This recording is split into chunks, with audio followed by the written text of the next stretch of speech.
Hello friends, நான் உங்கள் சுபா பூரணி.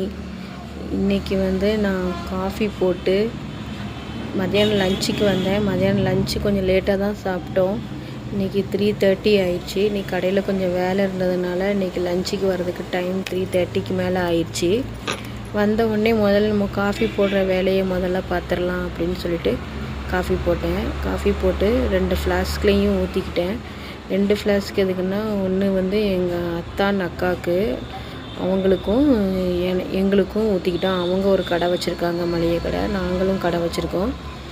2 பேர்த்துக்கும் கடைக்கு ஃப்ளாஸ்கில் ஊற்றிட்டு போய் அங்கே போய் தான் குடிப்போம். அதனால் ஊற்றினோம். எங்கள் அக்கா, அத்தான் எல்லோரும், நாங்கள் எல்லோரும் ஒரு ஜாயின்ட் ஃபேமிலியாக ஒன்றா தான் இருக்கிறோம். ஒரே வீட்டில் ஒன்றா தான் இருக்கிறோம். அவங்களுக்கும் எனக்கும் காஃபியை ஊற்றி முதல்ல ரெடி பண்ணிவிட்டு அதுக்கப்புறம் சாப்பிட்டுக்கலாம் அப்படின்னு சொல்லிட்டு முதல்ல காஃபியை ரெடி பண்ணிட்டேன். காஃபியை ரெடி பண்ணி 2 பேர்த்துக்கும் தனித்தனியாக ஃப்ளாஸ்கில் ஊற்றி முதல்ல எடுத்து ரெடி பண்ணி வச்சுட்டு அதுக்கப்புறம் நம்ம சாப்பிட்டுக்கலான்னு சொல்லிட்டு முதல்ல அதை ரெடி பண்ணி எடுத்து வச்சுக்கிட்டேன். காஃபி வேலையை முடிச்சிட்டேன் ஃபஸ்ட்டு.